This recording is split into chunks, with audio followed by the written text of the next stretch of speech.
Dames en heren, welkom op de tweede avond van onze reeks Lezen in tijden van kwetsbaarheid. Er is een beetje een speciale opstelling vandaag. Dat heeft te maken met wat we straks gaan doen. We hebben vanavond een heel bijzondere internationale gast, professor Arthur Frank,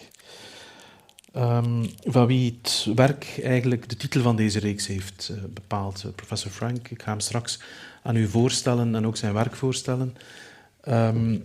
Heeft in zijn meest recente publicaties een nieuw concept uitgedacht, vulnerable reading, kwetsbaar lezen. En we hebben, dankjewel Eva, we hebben eigenlijk onze reeks gekaderd rond zijn meest recente werk. Een klein beetje iets over het verloop van de avond. Art en ik gaan een kleine 3 kwartier, denk ik, praten. Daarna is het onze bedoeling om, en dat is de reden waarom de zaal opgesteld is zoals ze opgesteld is, om in kleinere groepjes aan samen lezen te gaan doen. In onze reeks van vorig jaar, sommigen onder jullie hebben die waarschijnlijk bijgewoond, beperkten we ons eigenlijk tot een beschouwende uiteenzetting over bepaalde onderwerpen. Om het dit jaar een klein beetje anders te doen, dachten we willen ook een aantal van de zaken die we bespreken in de praktijk brengen. Degenen onder jullie die er de vorige keer waren, toen Villa Voortman bij ons te gast was, hebben gemerkt, een aantal bezoekers van Villa Voortman hebben toen in een kleine schrijfsessie ter plaatse gedaan en een aantal teksten voorgelezen. Dus we willen dat ook vandaag doen. Na het gesprek met Art krijgt u eerst een heel korte inleiding op wat samenlezen is. Eva zal dat doen en dan gaan we gewoon in de groepjes waarin we zitten samen een tekst lezen. Er is 1 groepje in het Engels en de andere groepjes zullen dat in het Nederlands doen. Voor degenen onder jullie die het Engels iets moeilijker vinden voor bij het gesprek, we hebben vanavond ook 2 studenten, daar wil ik toch nog graag op wijzen, van de opleiding Master Tolken van de Universiteit Gent bij ons, die het Engelse deel van het gesprek live zullen naar het Nederlands omzetten. Dat is voor hen een zeer goede oefening. Ik wil hen alvast bedanken voor hun aanwezigheid en voor het engagement. Goed, laat ik beginnen met kort Arthur Frank aan u voor te stellen. De reden waarom professor Frank hier is, heeft te maken met een reeks activiteiten aan de Universiteit Gent. Professor Frank is hier te gast als als internationale fellow van het Frankie-genootschap. Hij heeft op 22 februari uit de handen van onze rector een medaille ontvangen. Een mooie onderscheiding voor wetenschappelijke excellentie. Hij werd daartoe voorgedragen door 2 faculteiten van onze universiteit. Letteren en wijsbegeerte en geneeskunde en gezondheidswetenschappen. En dat heeft iets te maken met de specifieke van zijn vakgebied. Professor Frank wordt internationaal gezien als een van de grote voortrekkers van het vakgebied, steeds prominenter wordend vakgebied van de zogeheten health humanities. Dat is een interdisciplinair studiedomein, zeg maar, waar mensen van verschillende disciplines, filosofen, sociologen, geneeskundigen, zorgkundigen, psychologen, literatuurwetenschappers, kunstwetenschappers, noem maar op, samen nadenken vanuit hun verschillende expertises over gezondheid en zorg. En dat vanuit een besef dat die zaken niet enkel een kwestie zijn van exact wetenschappelijke diagnoses maken, maar ook van de ervaring van het ziek zijn. Professor Frank verwijst wat dat betreft in zijn werk vaak naar wat hij in zijn moedertaal ziet als het verschil tussen de Engelse woorden disease en illness. In het Nederlands is dat iets moeilijker te maken, wij hebben daar maar 1 woord voor. Maar het eerste woord, disease, slaat voor hem op de ziekte als diagnose, iets wat meetbaar is, wat kan uitgedrukt worden in bloedwaarden, in lichaamstemperatuur, noem maar op, in de afwezigheid of gradaties van aanwezigheid van infecties. Het tweede woord, illness, en dat is het begrip waar professor Frank zich vooral mee bezighoudt, staat voor de ziekte als ervaring, voor wat het betekent voor iemand, voor een individu, om ziek te zijn, de ideeën die daarmee samenhangen, de angsten en de gevoelens die daarmee samenhangen.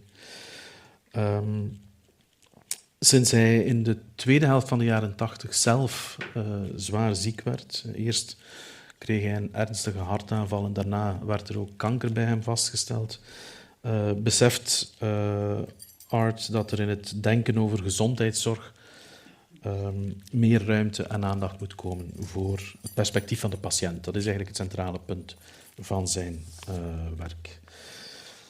Ik ga je kort iets vertellen over een aantal van zijn boeken. Ik ga dat niet te lang maken, maar u ziet in ieder geval de kaften en de titels van die boeken op de slide. Het eerste boek dat hij publiceerde, 1991, is ook in het Nederlands vertaald, At the Will of the Body. Bevat een aantal hoofdstukken, korte hoofdstukken, waarin hij aan de hand van zijn eigen ervaringen, zijn eigen ziekteervaring, nadenkt over een manier waarop de persoon die ziek is niet zomaar gereduceerd wordt tot een object in de handen van een dokter. En waarin hij voor het eerst heel duidelijk het perspectief van de patiënt centraal probeert te stellen. En waarbij hij er ook voor pleit dat de ervaring van de patiënt ook meegenomen zou worden in medisch onderzoek. Tweede boek, 1995, het is misschien zijn bekendste boek, of althans zijn meest geciteerde boek, The Wounded Storyteller, is een analyse van wat hij noemt illness narratives. Ik ga het daar straks met hem ook over hebben. Verhalen die mensen vertellen over hun eigen ziekte. Zowel fictieve verhalen in literaire teksten als persoonlijke verhalen van patiënten. Art bestudeert in dat boek verhalen en gaat eigenlijk kijken naar hoe die verschillende individuele verhalen vaak gelijklopende structuren krijgen. Hoe sommige verhalen verteld worden in functie van de oplossing die er voor het probleem komt. Hoe in andere verhalen de chaos van de ervaring centraal staat. Derde boek uit 2004, The Renewal of Generosity. De kaften staan in de juiste volgorde, denk ik. Daarin richt hij zijn aandacht op wat hij beschouwde, ging ik oorspronkelijk zeggen, maar ik heb de indruk uit gesprekken van de voorbije weken nog steeds beschouwd als een belangrijk tekort in de gezondheidszorg, namelijk de afwezigheid van enige erkenning van het humane perspectief, zowel bij zorgverleners als bij patiënten zelf. In plaats van, opnieuw een Engelse tweedeling of een Engelse woordspeling, in plaats van een gezondheidssysteem dat gericht is op cure, op genezing, pleit hij eigenlijk voor een gezondheidssysteem waarin de zorg centraal staat. Not cure, but care. En goede zorg, schrijft hij in dat boek, veronderstelt ook generositeit. Niet alleen tegenover degene voor wie er gezorgd wordt, maar ook tegenover de zorgverleners en van de zorgverleners tegenover zichzelf. Hij steunt daarbij op het werk van verschillende filosofen en denkers, waarin het belang van het begrip dialoog centraal staat. Dus hij vindt de zorgpraktijk staat in het... Ik heb de indruk dat hij alles begrijpt wat ik aan het zeggen ben. Zorgpraktijk staat in het teken van goede dialoog. Omdat dialoog ook zorgt voor verbinding. En we gaan straks, wanneer we een literaire tekst lezen, in het samenlezen perspectief, ik denk dat dat woord verbinding ook daar zeer centraal staat. Dus dat komt straks zeker nog terug. Het voorlaatste boek dan, Letting Stories Breathe, 2010, daar ontwikkelt Art wat hij zelf een socio-narratology noemt. Een systeem om verhalen te analyseren. Een analysemodel dat hem in staat moet stellen die verhalen te zien ook als motoren van dialoog. Dus een verhaal is een dialogisch iets voor hem. In de zin dat de persoon die een verhaal vertelt een verhaal tegen iemand anders en die ander respondeert in principe op dat verhaal. Dus we vertellen ons verhaal, dat is ook zijn punt, om eigenlijk beter te begrijpen wie we zijn en wat onze ervaringen zijn. En daarom vindt hij ook dat verhalen een centrale plaats zouden moeten krijgen in gezondheidszorg. Sommigen noemen dat narrative medicine. Dat is een begrip waar we het straks misschien in het gesprek ook nog over zullen hebben, om te zien hoe Art zijn eigen praktijk juist situeert tegenover die narrative medicine. Goed, dan kom ik bij zijn meest recente boek, verschenen in 2022, vorig jaar. Daarin ontwikkelt Art voor het eerst een nieuw concept, dat ook centraal staat in een aantal lezingen die hij de voorbije weken en de komende weken in Gent presenteert. Vulnerable reading. Het is in de eerste plaats een analyse van King Lear, van Shakespeare, het toneelstuk van Shakespeare. Het boek is verschenen in een nieuwe reeks bij Oxford University Press, waarin de auteurs eigenlijk proberen duidelijk te maken wat een specifieke literaire tekst voor hen in hun eigen leven betekend heeft. Voor Art is het stuk van Shakespeare, King Lear, een uitnodiging ook om na te denken over wat het betekent om kwetsbaar te zijn en vooral belangrijk om die kwetsbaarheid niet te zien als een vernietigende bron van lijden, maar als het begin van reflectie en het begin van zorg. Ook hier in dit boek wordt de tekst een bron van dialoog, zelfs in de letterlijke zin van het woord. Er zit een hoofdstuk in het boek waarin hij brieven schrijft aan de personages van het stuk van Shakespeare en hen eigenlijk ook uitnodigt om in dialoog te gaan met hemzelf. Dat is denk ik genoeg bij wijze van introductie. So I'm now going to switch to English. Art, welcome. And thank you for being here, because you weren't feeling that well today, but we're going to try and give it a go. Let me start by asking, having, let's say, just introduced your work by means of a survey of the most important book publications, and having stressed also that the survey, how shall I put it, gives the impression that your work started with your illness. Mm-hmm. We may forget that there was, of course, a time before that illness when your professional career had already started. So my question is, could you say something about what went on before and how your earlier work returned or did not return in your later work? Certainly. Thank you. Thank you for your long introduction, which I wish I was able to understand. I was thinking about the thing of what's said about drowning people have their lives flash before their eyes as they're drowning. I thought, well, yeah, but what if you couldn't understand it as it flashes before your eyes? It finally does, but it's in another language. Thank you very much for your very careful attention to my work. It's an interesting story in its own way, although it's more a story about professions and professionalism. When I was doing what in those days was called medical sociology as a graduate student at Yale in the early 1970s, sociologists, it was called medical sociology because sociologists studied the medical profession. They were interested in what other professionals did. And I realized that there was a, to me, remarkable lack of interest in the experience of actually being ill, what it was like to be ill. Sociologists just, they weren't talking to ill people in the same way that medical professionals weren't talking with ill people, they just solicited information from ill people, which is quite a different thing. So I wrote a dissertation where I looked at spousal narratives of dying, spousal and adult child narratives. The main adult child one was Simone de Beauvoir's book that many of you may have read, A Very Easy Death, about the death of her mother. And there were a fair number of these, but not that many at that point. And I published a couple of articles from that, but this is the professionalism part. There was just no interest in the profession of sociology to study the experience of illness. And so if my career was going advance and I was going to have colleagues and I was going to go to meetings and there'd be sessions that I could present my work in, and it was going to make sense to journals, I had to realign myself. So I spent really about 10 years writing on two strains, if you want. One was doing studies of conversation and conversational interaction, which was very big at that point. The other was working on the writing of Michel Foucault, who was really hitting his high point as a theorist during those years.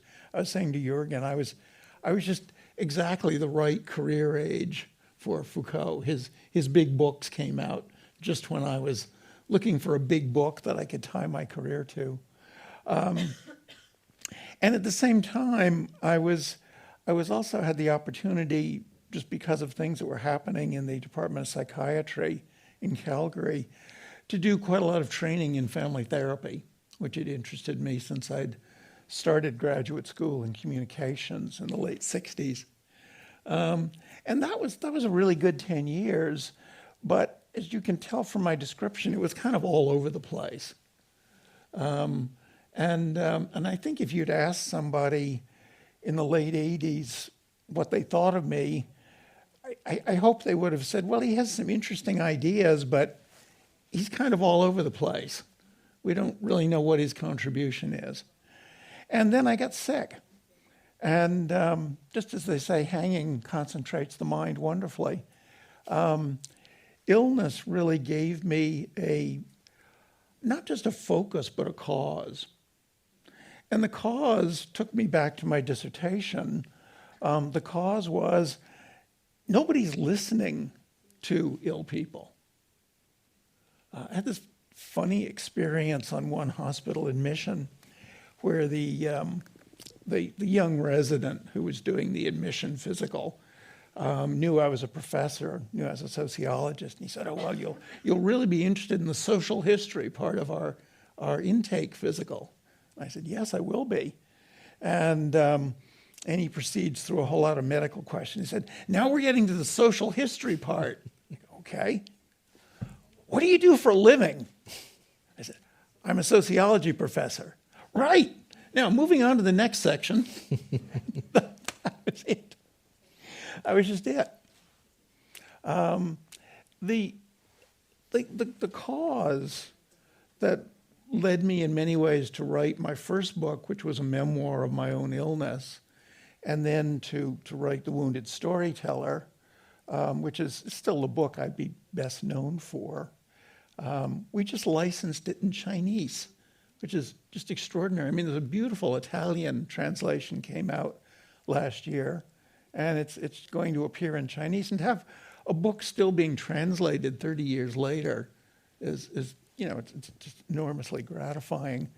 I wonder if people can still understand it, because the politics of illness have changed quite substantially. When I wrote The Wounded Storyteller, the issue was very much, can the patient speak?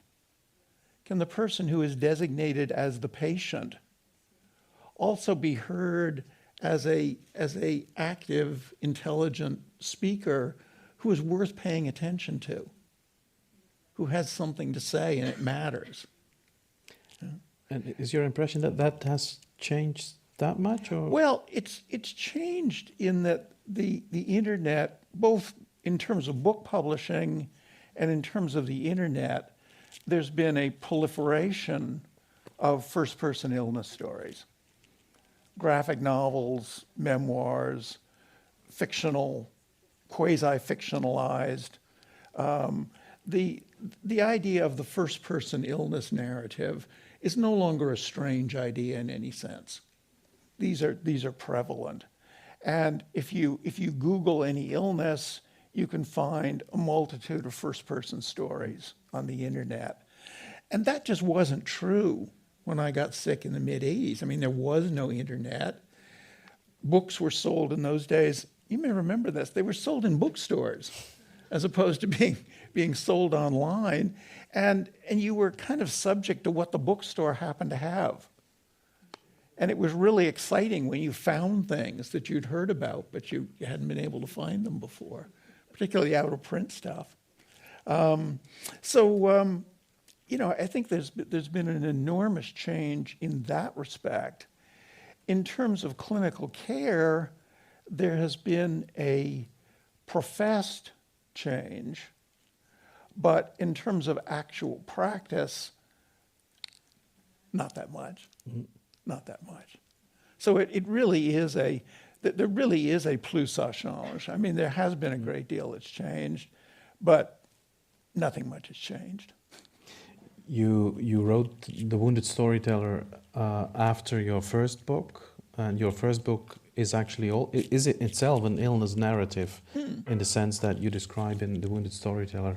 Could you say something about the let's say briefly about the three kind of stories that you detect there, but also looking back on your first book, of which category would your own memoir be an example, or does it not fit into that taxonomy?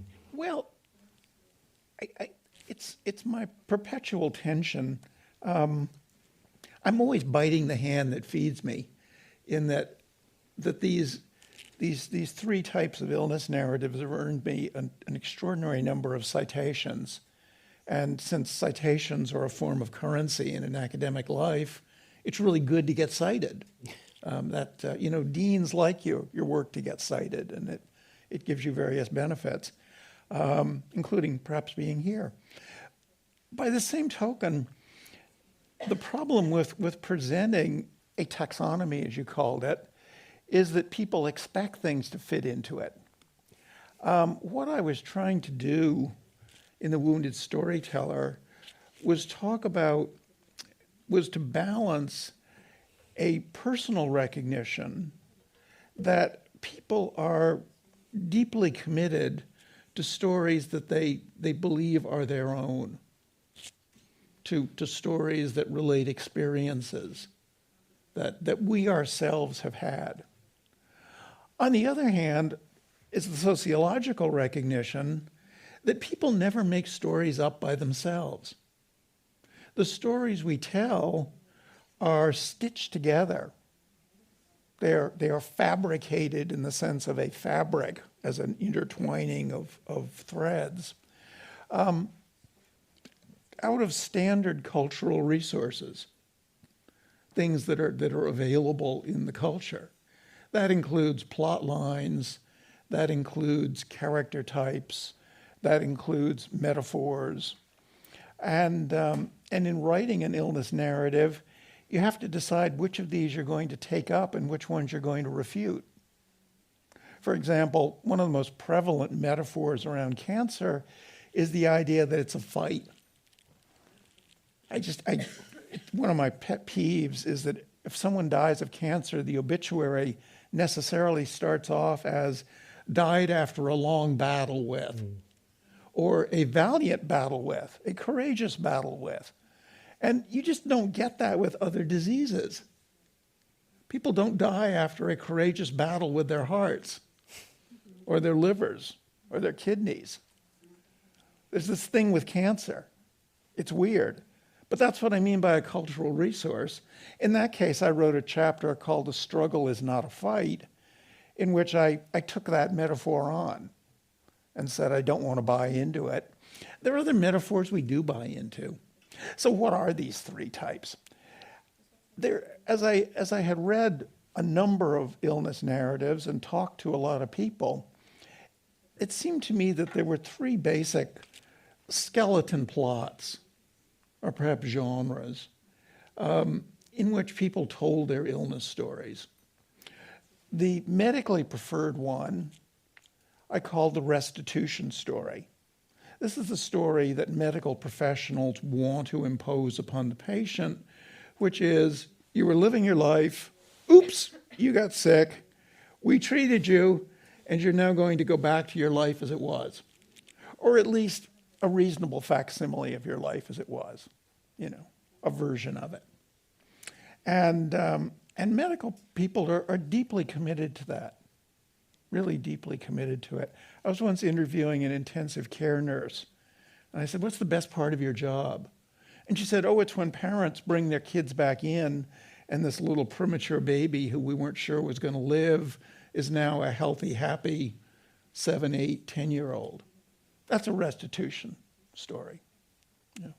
It's a standardized, rather like writing history within a progress narrative, where you tell history as a progression. Sort of a happy ending. Yeah. More or less. an ending, that, particularly for medical workers, an ending that justifies the violences of treatment. The second one is directly counter to that, and it's one I heard particularly from people who have chronic illnesses. And this is what I call the chaos narrative.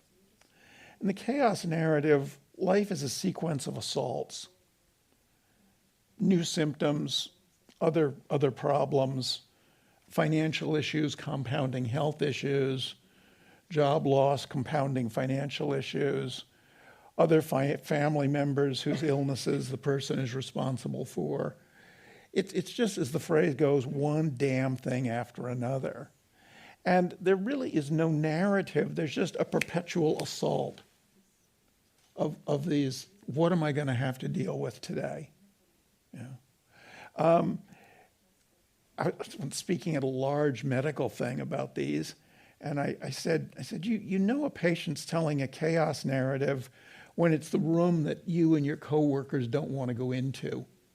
And you could just hear the room go, yep, we know those. There's certain patients who nobody wants to go visit because chaos narratives are a downwardly swirling whirlpool. And your fear is that you're going to get pulled into that. And you do. You really do. So that's the brief description. The chaos narrative, I said, is really anti-narrative because narrative is all about one thing leading to another.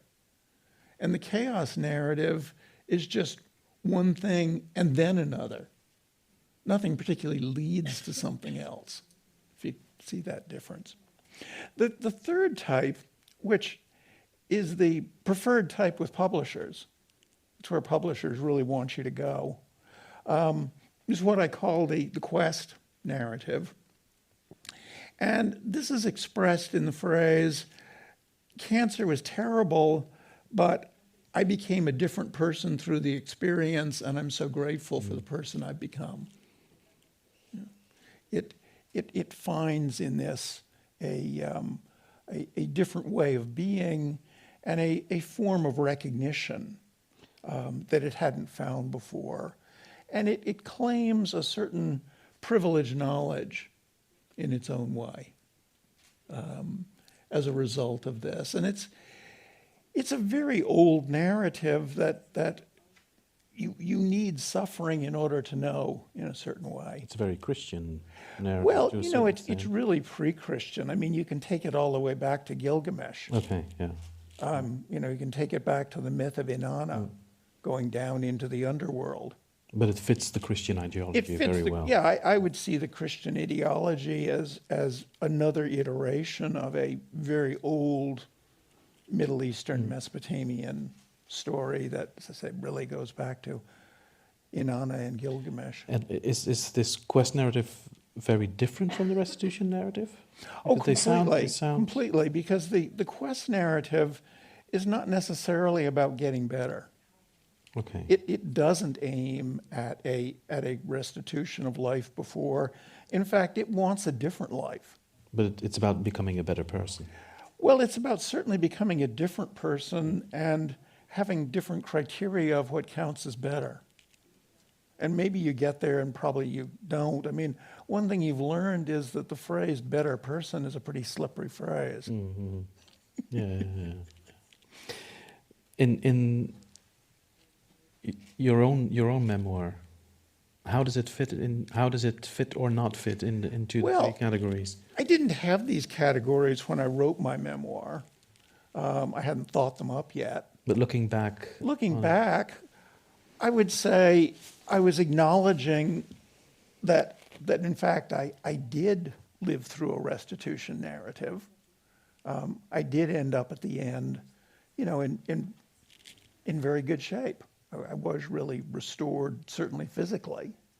I also had distinct moments of chaos, and I wanted to bring those into the story. I wanted to honor those because that legitimates other people recognizing their moments of chaos. And that was part of my responsibility as an author, was to give other people a sense of recognizing their experiences in mine.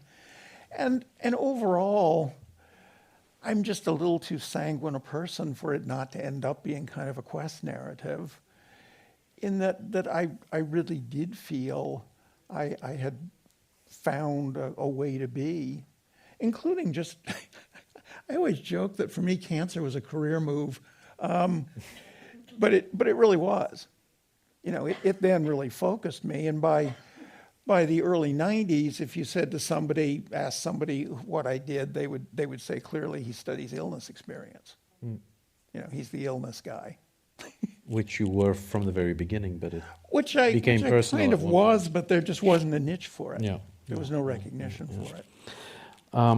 When you describe, let's say, the Wounded Storyteller, you mentioned that you read or read, let's say, illness narratives that were published, literary texts also, but also listened to people. And that makes me wonder, to what extent is there a difference for you in your own work between, let's say, literary illness narratives or literary representations of illness experiences and actual stories? Is there a difference? Do these stories function differently for you? No, there's just it's a continuum. It's absolutely a continuum. When I did the second edition of The Wounded Storyteller, I actually reread it. I'm one of those writers who really hates to reread my own material because I'm scared that I'll find things that I want to fix. But I really did reread it, and I was really surprised that the material is fairly balanced between first person stories that I was told, particularly because I was invited to visit a lot of support groups in those days, and also when you've been public about having illnesses, people just come and tell you their stories. I'd be sitting in my office and a colleague would kind of come in a furtive sort of way and close the door and sit down and say, I don't usually tell people this, but I had cancer myself. I was amazed at how many colleagues had cancer, and they did kind of cover it up. They were really not anxious to have it known. Why was that? Because it would all diminish sorts of- their professional all kinds of status, reasons. And sometimes it was really obscure to me. I mean, part of it is cancer especially does have a sense of stigma. There's a sense that it might have rendered them somewhat unreliable. In the case of healthcare workers, there's this divide that healthcare needs to sustain between the staff and the patients.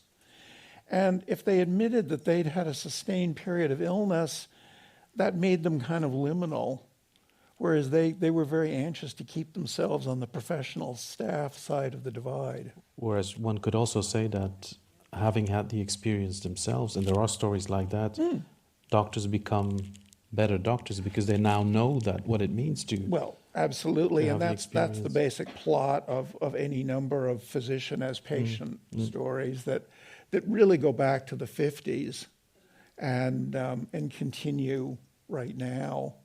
And if you were at my inaugural lecture, I quoted one of the most recent ones, the physician Rana Awish, which would be, but that's, she's writing at the end of, she's writing with no awareness as far as I can tell, but it's the end of a long tradition of, and that's the basic narrative of physician as patient, is like, oh wow, I never realized it actually hurts people when you start an IV.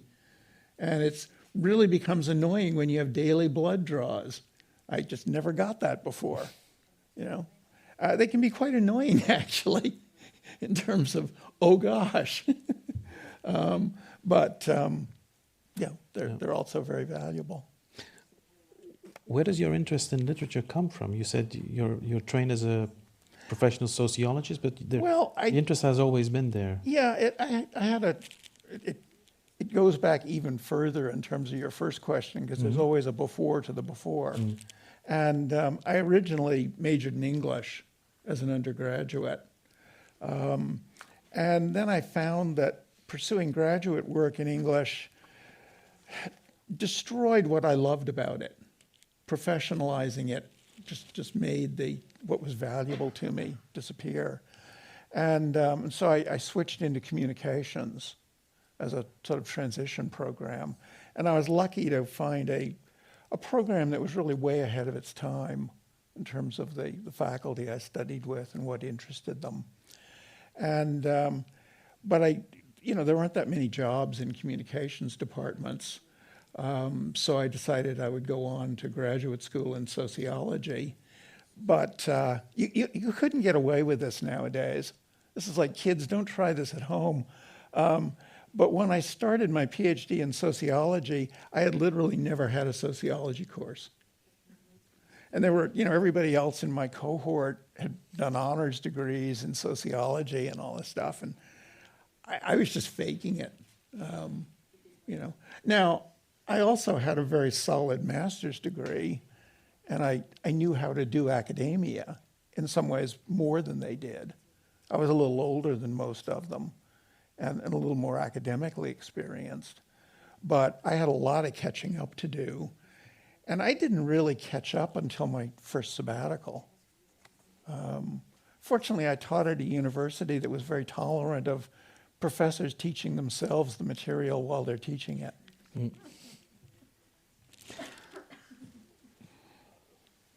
So literature goes way back.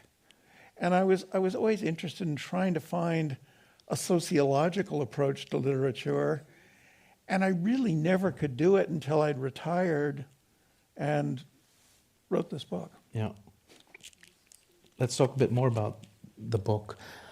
In it, at one point you mentioned that the vulnerable reader, as you call him or her, is sort of a variant of the wounded storyteller. How do the two concepts relate, and how should we understand this concept of vulnerable reading? What became increasingly apparent to me was that I had been part of a demand that people tell their stories. That was a line of criticism of my work that I heard, but I didn't take it all that seriously because other considerations were more important to me. But the line of criticism was that now you're putting another demand on ill people. They not only have to be sick, they have to craft a story about being sick, and make it a certain sort of story. So why can't you leave them alone? Yeah, really. And there was something to that, but it again goes back to the idea of narrative resources. It became increasingly clear to me that it's not enough just to give people an opportunity to tell their stories, which is what my early work was really about. It was about enabling, making possible for people to tell their stories. You also have to offer people the narrative resources to tell stories that are immensely difficult to tell. And that goes back to the work that I did for a while, and then again it was ended by illness as a therapist. Because really, the difference between therapy and advice giving, coaching as it might be called nowadays, is that in therapy, you're dealing with people who can't tell you what troubles them and can't ask you for what they need. And that's really, to me, what sets therapy apart, is that at least initially, someone just can't say, this is what I want.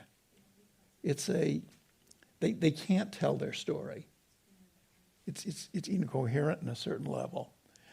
And so vulnerable reading is my attempt to offer to people a way of reading familiar literary texts, or if they choose unfamiliar literary texts, but my models are familiar ones, so that they can learn to gather from these, gather in the sense of collect for their use, narrative resources. Yeah. And find, and this is where my work ties into your work on consolation, they can find in those literary texts a recognition of what it is they're living through. Would you like me to just read a few paragraphs about vulnerable Sure, readers? if you like, yeah.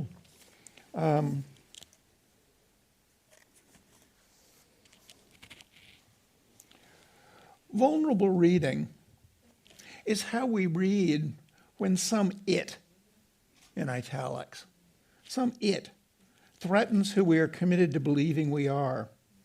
It threatens the life we want to be able to continue to live. The threat may be immediate or in the future, obvious or vaguely sensed. Vulnerable is one of several words that I lean on heavily, including consolation, suffering, differences, and transcendence. For the scope I want these words to have, each is better imagined than defined. To feel what I mean by vulnerability, I'll venture a Shakespearean metaphor. In one of King Lear's most memorable scenes, the Earl of Gloucester has struggled to get to a cliff, intending to end his life by jumping. Vulnerability is finding ourselves suddenly placed on the edge of such a cliff, fearing what might push us over the edge.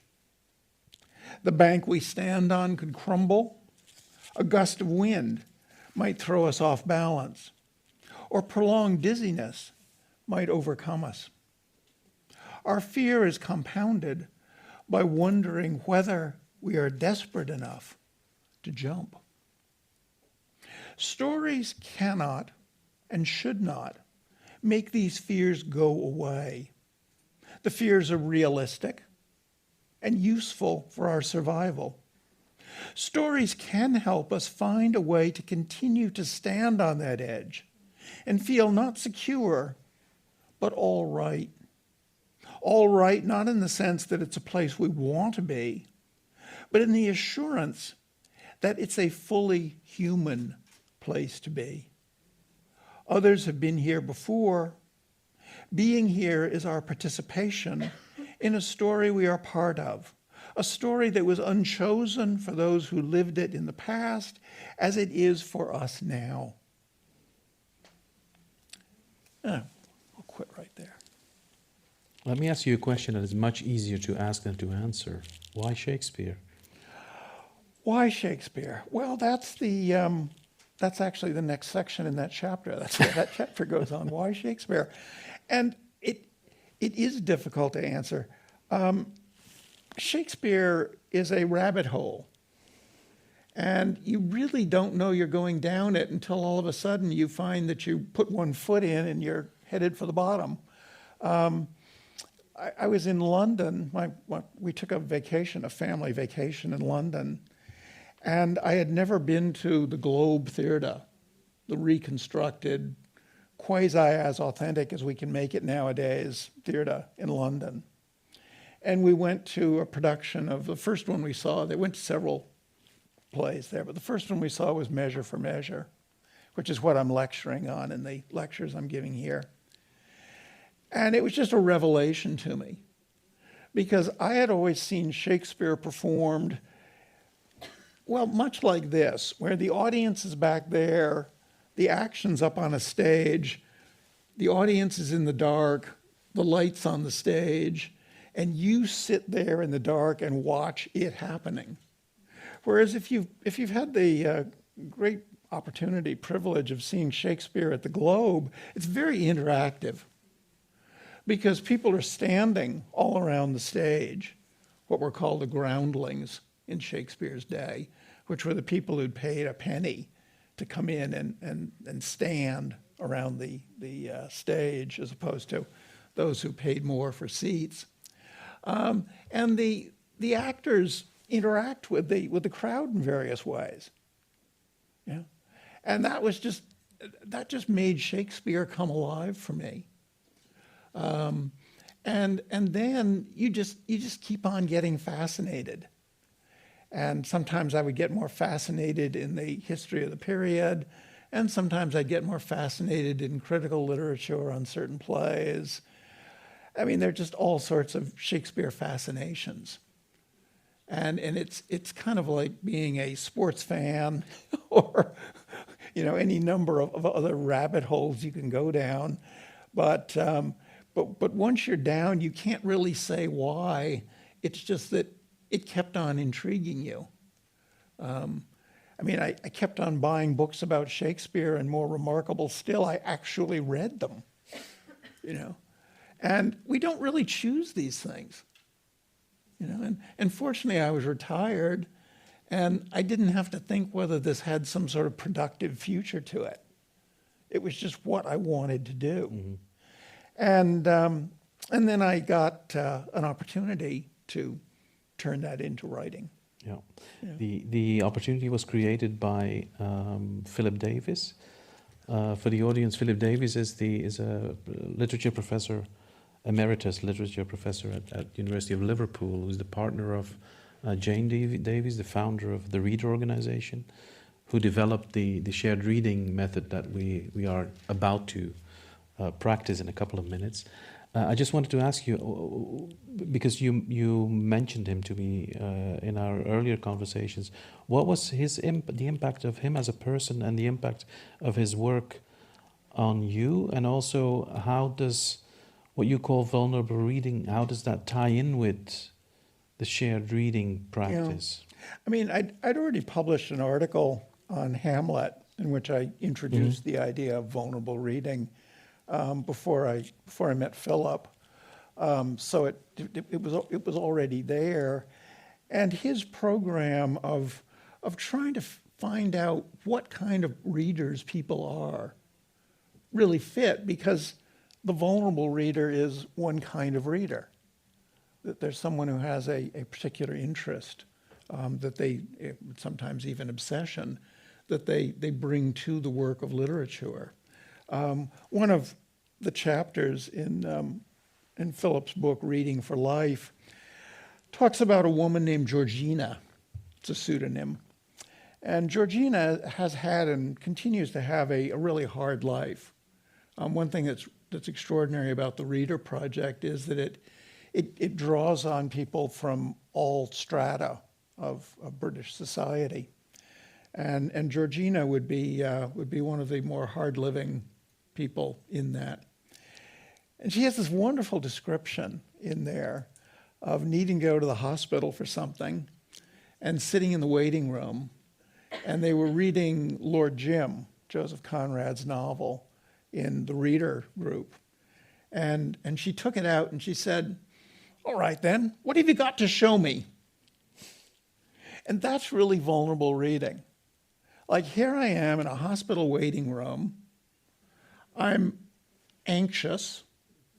I'm apprehensive. I'm scared about what's going to happen. I need something to be here with me. And it says to the book, what have you got to show me? What have you got to offer me that will make it all right to continue to be here? Yeah. And so my program fit really well with Philip's. And then he started this series called My Reading, which this book appears in, which asks, well, some of the authors are very well known in the author they're writing about, but it also asks some people like me who would have no reputation at all in whatever they were writing about to talk about what the book means to them, how they read it, coming from who they are, where they are, which may be their professional background, it may be their personal life. At the best, it would be a combination of these things. And so I keep sporadically a blog, although then I have long periods of silence, this is one of them. And I'd written about Shakespeare on my blog, and Philip liked the stuff I'd written on my blog. And he said, well, just write the kind of stuff you're writing on your blog. And then I did, and he didn't like the book I wrote at all. And He didn't? Yeah, he's very unhappy with it. Why was that? In part because I found it impossible not to organize the book by following the play pretty much scene by scene, because King Lear on my reading is so tight that a plot summary simply won't do. Measure for measure, I can summarize the plot, and I don't need to go through it scene by scene, and the stuff that's left out, it's all right, I think. King Lear, it's like the definition of poetry, that every single word has to be there. Every scene has to be there. It's why, even though the thing is way too long, I mean, an uncut production of King Lear is about 3 hours and 40 minutes. But people still do it because it's a very difficult play to cut and not lose something. So I was going through I was being a little too systematic. You talk too much about the text and less about yourself? Yeah. The other thing that I had to contend with that Philip didn't, a lot of my attraction to King Lear is that a big part of my life then and still was care at a distance from my very elderly father, who's now 103. And I'd written about finding in King Lear's cantankerousness a way of reconciling myself to my father's cantankerousness.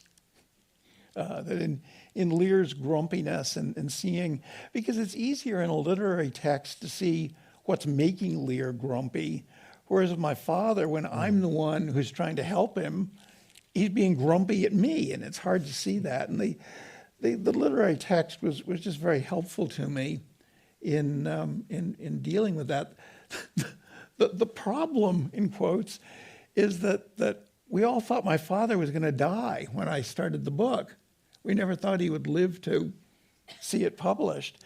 And as he did live on, I had to write rather differently in the recognition that he was actually going to read the book himself. And I think it's a better book for that. I like that. Yeah. But I think Philip, it wasn't what he had in mind. Yeah. Also, Philip he's an intensely critical reader.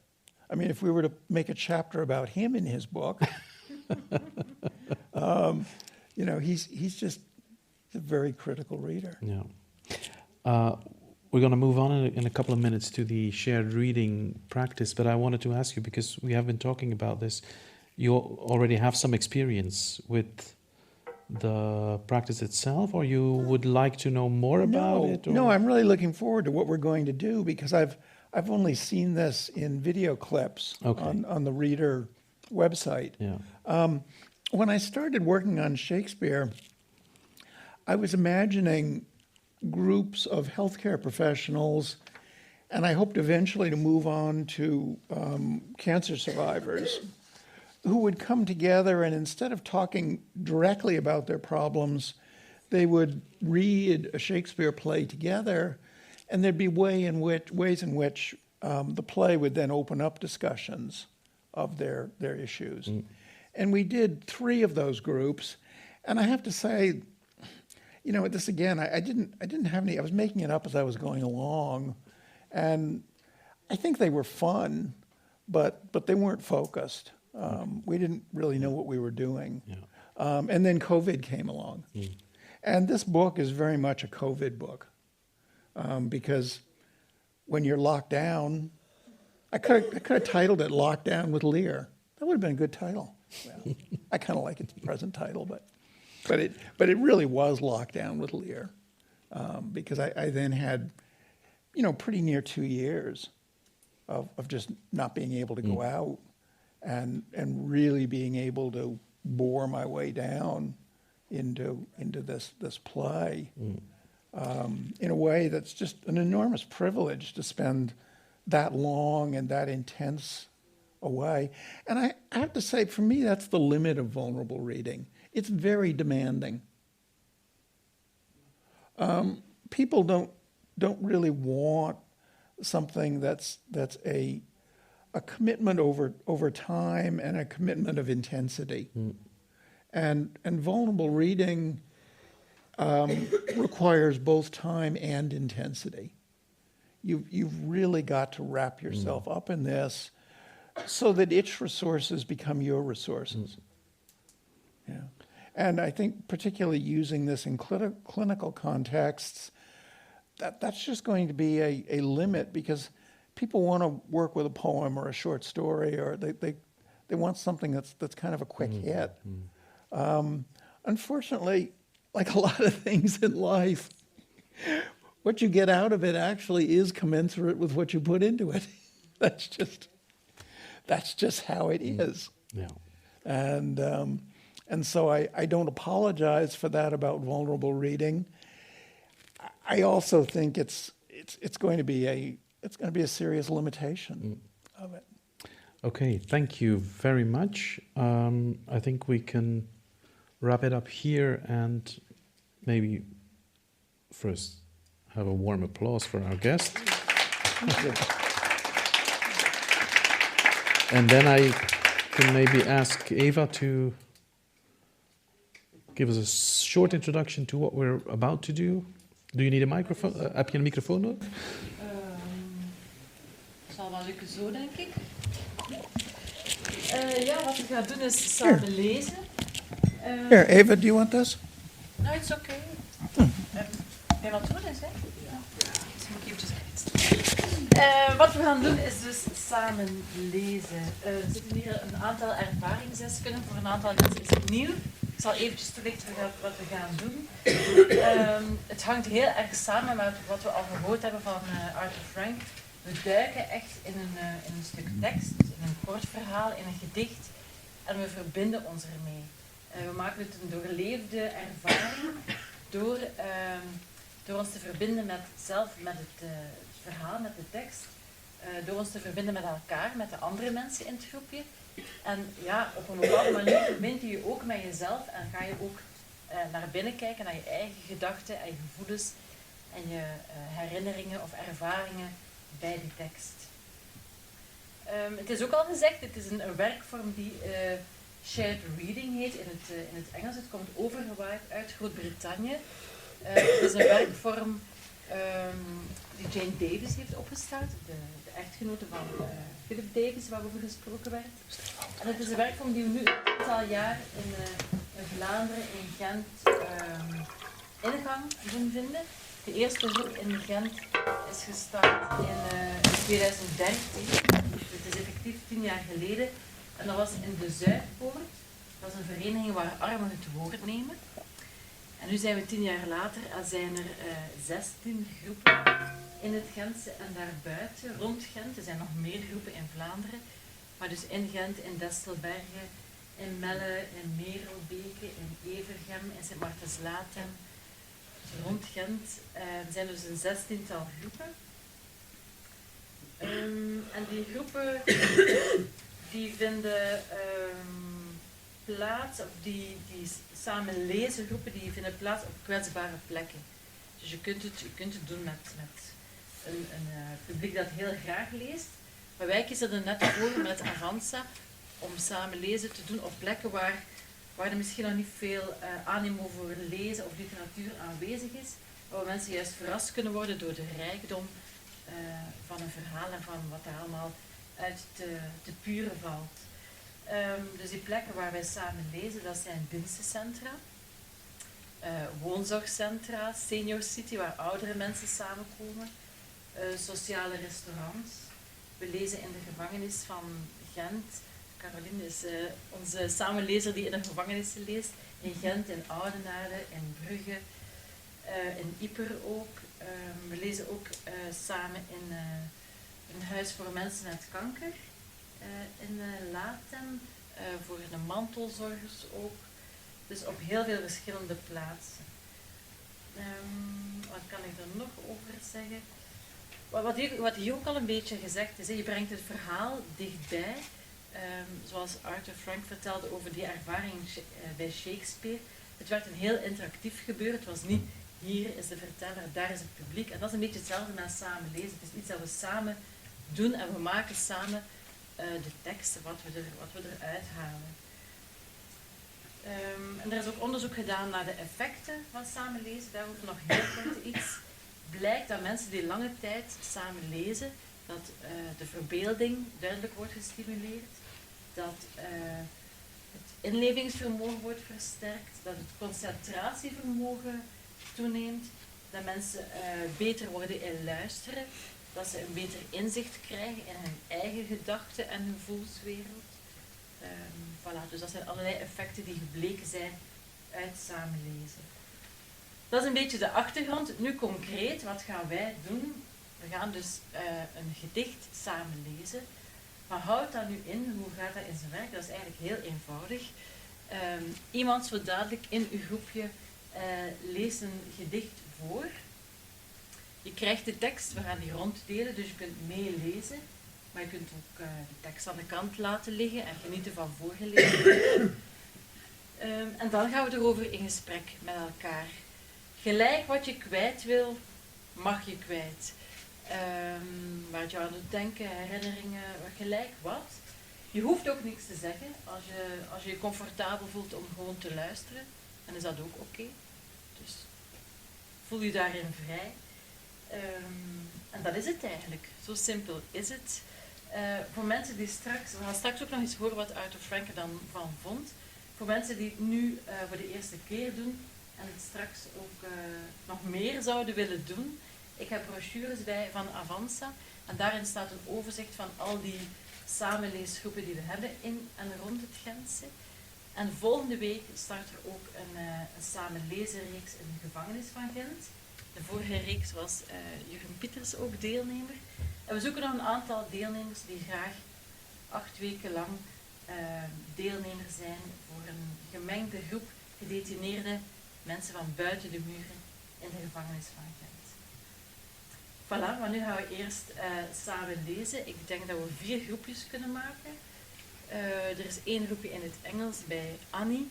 En ik zie dat er verschillende samenlezers of mensen alleszins al met ervaring zijn. Die kunnen zich misschien ook een beetje verspreiden over de groepjes. They will also ask you at the end to maybe briefly comment on the experience. Het is nu 9 uur tot 9:30 de tijd. Als je wat vroeger klaar bent, dan kun je met je groepje al eventjes een nabeschouwing houden. Dan komen we om 9:30 terug.